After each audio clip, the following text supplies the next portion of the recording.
राज्यातल्या 29 महापालिकांची आज घोषणा झालेली आहे। महाराष्ट्राची मिनी विधानसभेची निवडणूकच या निमित्ताने होणार आहे। मुंबई आणि पुण्यातील राज्यातील महत्त्वाच्या महापालिकांमध्ये नेमकी काय स्थिती आहे यावर आपण एक नजर टाकूयात। केवळ देशात नव्हे तर जगात जिच्याबद्दल आकर्षण आहे ती मायानगरी मुंबई आणि मुंबई महानगरपालिकेचं बजेट 75,000 कोटी रुपये म्हणजे इतर पालिकांच्या तुलनेत सगळ्यात जास्त आणि गेल्या वर्षीच्या तुलनेत 14% जास्त यंदा आहे। आणि आपण जर पाहिलं तर याच मुंबई महानगरपालिकेची शेवटची निवडणूक ही फेब्रुवारी 2017 मध्ये झाली होती। मागील 4 वर्षांपासून महानगरपालिका निवडणुका झाल्या नव्हत्या। आज पालिकेच्या निवडणुकीचं बिगुल वाजलंय आणि 2017 साली झालेल्या निवडणुकांमध्ये शिवसेनेने 84 जागा, भाजपने 82 जागा आणि काँग्रेसने 31 जागा जिंकल्या होत्या। यंदाच्या निवडणुकीत दोन्ही ठाकरे बंधू एकत्र येण्याच्या चर्चा आहेत, तर दुसरीकडे आघाडीमधून काँग्रेस ही स्वबळावर निवडणूक लढणार असल्याने राष्ट्रवादी शरद पवार पक्ष नेमकं काय करणार हे पाहावं लागेल। मात्र भाजप शिंदे यांची शिवसेना आणि राष्ट्रवादी अजित पवार पक्ष हे महायुतीत लढणार असल्याचं त्यांच्याकडून म्हणण्यात येते आणि महापौर सुद्धा यंदा त्यांचाच म्हणजेच महायुतीचा असेल। त्यामुळे यंदाची निवडणूक भाषा प्रांत, धार्मिक विषय, त्याचबरोबर विकासाचं विजन, स्थानिक मुद्दे घेऊन लढवलं जाईल। 16 जानेवारी 2026 रोजी कोण महानगरपालिकेवर वर्चस्व मिळवणार हे सिद्ध होईल। ठाणे हा शिवसेनेचा बालेकिल्ला मानला जातो। गेली अनेक वर्ष शिवसेनेची एक हाती सत्ता ठाणे महानगरपालिकेवरती आहे। एकंदरीत या ठाणे महानगरपालिकेचा बजेट जो आहे तो 4,500 कोटींचा आहे। 2017 साली शेवटची निवडणूक जी आहे ती लढवली गेली। येणाऱ्या या ठाणे महानगरपालिकेच्या निवडणुकीमध्ये भाजप आणि शिंदेची शिवसेना जर एकत्र जरी लढली तरी जागा वाटपावरनं मोठी रस्सीखेच जी आहे ती होताना आपल्याला पाहायला मिळणार आहे। कारण भाजपने संपूर्ण ही जबाबदारी जी आहे ती गणेश नाईक यांच्याकडे सोपवलेली आहे। त्यामुळे गणेश नाईक यांची देखील ही अस्तित्वाची लढाई आहे, तर स्वतः एकनाथ शिंदे यांची देखील ठाण्यातली ही अस्तित्वाची लढाई आहे। त्यामुळे या निवडणुकीमध्ये आता शिवसेना आपला बालेकिल्ला अबाधित राहतोय का, महापौर हा शिवसेनेचा बसतोय का हे पाहणं महत्वाचं असणार आहे। तर भाजप ज्या प्रकारे संख्याबळाचा दावा करतोय की आमचा देखील महापौर बसावा अशी कार्यकर्त्यांची इच्छा व्यक्त करतोय, ही जर दोघांची जर लढाई पाहिली तर नेमकी ही लढाई जी आहे ती शिंदेची शिवसेना आणि भाजपमध्येच मोठ्या प्रमाणात पाहताना आपल्याला पाहायला मिळणार आहे। कल्याण डोंबिवलीमध्ये आता 122 नगरसेवक आहेत आणि त्या 122 नगरसेवकांपैकी 53 नगरसेवक हे शिवसेनेचे आहेत आणि 43 नगरसेवक हे बीजेपीचे आहेत। मात्र आता या संपूर्ण प्रकरणात आणि इतर नगरसेवक 11 आहेत। आता या संपूर्ण नगरसेवकांमध्ये आपल्याकडे जास्तीत जास्त नगरसेवक खेचून आणण्याची स्पर्धा ही सध्या शिवसेना आणि बीजेपीमध्ये सुरू होती। कारण ज्या पक्षाचे जास्त नगरसेवक येतील त्या पक्षाचाच झेंडा हा महानगरपालिकेवर फडकणार आहे। महापौर कोणाचा बसेल यावरून हा राजकारण हे कल्याण डोंबिवलीत शिजणार आहे। युतीमध्ये लढत होऊन महापौर कोणाचा बसेल यासाठी आता खऱ्या अर्थाने महापालिकेत शिवसेना आणि भाजपामध्ये ही लढत ही सुरुवात झालेली आहे आणि या लढतीवर कोणत्या पक्षाचा महापौर बसणार हे पाहणं आता गरजेचं ठरणार आहे। राज्यात मुंबईनंतर महत्त्वाचं ग्रोथ सेंटर असलेली पुणे महानगरपालिकेची निवडणूक होती आहे। पुणे महानगरपालिकेमध्ये 2017ला भाजपाचे 98 नगरसेवक निवडून आलेले होते आणि बहुमतामध्ये भाजपाचा शेवटचा महापौर म्हणून केंद्रीय राज्यमंत्री मुरलीधर मोहोळ यांनी हा कार्यभार पाहिला होता।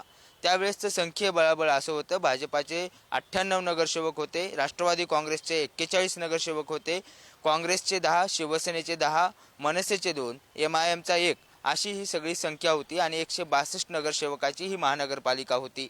आताची जी महानगरपालिका आहे ते 41 प्रभाग असणार आहेत आणि 41 प्रभागांमध्ये 165 नगरसेवक जे आहेत ते निवडून देण्यात येणार आहेत। पुणे महानगरपालिकेमध्ये भाजपाचं वर्चस्व पाहायला मिळते। येणाऱ्या निवडणुकामध्ये महायुती म्हणून लढल्यानंतर देखील भाजपाचाच वर्चस्व असण्याची शक्यता आहे, कारण इथे विरोधक आपल्याला पाहायला मिळत नाहीत। मात्र पुणे महानगरपालिकेमध्ये अजित पवारांची राष्ट्रवादी आणि भाजपा जर एकमेकाविरोधात लढले तर संख्येय बळाबळामध्ये याचा परिणाम आपल्याला पाहायला मिळू शकतो। आता नेमकी रणनीती काय असणार हे पाहणं महत्त्वाचं आहे. 32 प्रभाग आणि 128 नगरसेवक असणाऱ्या औद्योगिक वसाहत असणाऱ्या पिंपरी चिंचवड महानगरपालिकेची निवडणूक होऊ घातली आहे. या निवडणुकीमध्ये काय होतंय ते पाहणं महत्त्वाचं ठरणार आहे.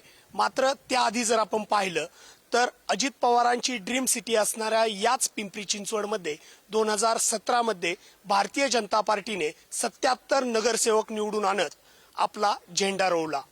याच ठिकाणी जर आपण पाहिलं तर अजित पवारांची गेले कित्येक वर्ष सत्ता होती. मात्र 2017 मध्ये भारतीय जनता पार्टीने ही सत्ता उलथून लावली. आता काहीसं चित्र बदललंय, कारण अजित पवार हे राज्याच्या सत्तेमध्ये बसलेत. त्यामुळे आता होणाऱ्या निवडणुकीमध्ये अजित पवारांची राष्ट्रवादी विरुद्ध भाजप की भाजप राष्ट्रवादी एकत्र लढतंय हे पाहणं महत्त्वाचं ठरणार आहे. मुंबईची परसबाग आणि कुंभनगरी म्हणून ओळख असणाऱ्या नाशिकच्या महानगरपालिकेच्या निवडणुकीचं बिगुल वाजलंय. मागील निवडणुकीत 122 पैकी 66 जागा जिंकत भाजपनं एक हाती कमळ फुलवलं होतं, तर शिवसेनेचे 35 नगरसेवक निवडून आल्यानंतर त्यांना विरोधी बाकावर बसावं लागलं होतं. राष्ट्रवादी काँग्रेस आणि काँग्रेसला प्रत्येकी 6 जागांवर समाधान मानावं लागलं होतं, तर पूर्वी सत्तेत असलेल्या मनसेच्या इंजिनाला केवळ 5 जागांवरच ब्रेक लागला होता. ठाकरेंच्या बाजूनं कायम झुकतं माप देणाऱ्या नाशिककरांनी मात्र मागील निवडणुकीत भाजपला संधी दिली होती. भाजपकडून रंजना भानसी आणि सतीश कुलकर्णी यांना महापौर पदाचा मान मिळाला होता. फुटीनंतर ठाकरेंच्या शिवसेनेची नाशिकमधील ताकद कमी झाली आहे, तर शिंदेच्या शिवसेनेनं ताकद टिकून ठेवली आहे. मात्र ही निवडणूक भाजप विरुद्ध शिंदेची शिवसेना अशी रंगण्याची शक्यता आहे. तर दुसरीकडे ठाकरे बंधूंच्या युतीचा करिश्मा निवडणुकीत रंगत आणण्याची शक्यता आहे. सिंहस्थ कुंभमेळ्यासह वृक्षतोड, IT पार्क, मेट्रो यासारख्या स्थानिक ते विकासात्मक मुद्द्याच्या भोवती ही निवडणूक रंगण्याची शक्यता आहे. छत्रपती संभाजीनगर महापालिकेवर गेल्या अनेक दशकांपासून महायुतीचं राज्य राहिलेलं आहे आणि 10 वर्षानंतर आता या महापालिकेची निवडणूक होणार आहे. त्यामुळे या निवडणुकीकडे सर्वांचे लक्ष लागलेले आहे.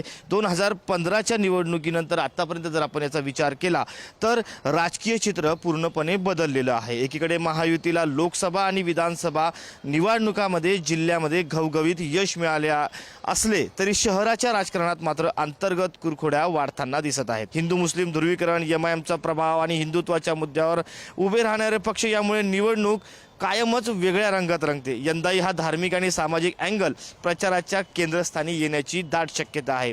शहराच्या 29 प्रभाग आणि 15 सदस्य संख्येची या निवडणुकीत सत्ताधाऱ्यासाठी अंतर्गत ऐक्याची कसोटी तर विरोधकांसाठी पुन्हा उभारी घेण्याची ही संधी आहे.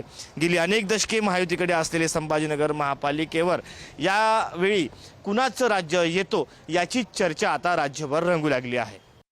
राज्याची उपराजधानी असलेल्या नागपूर महानगरपालिकेच्या निवडणुकीकडे सर्वांचं लक्ष लागलेलं असेल.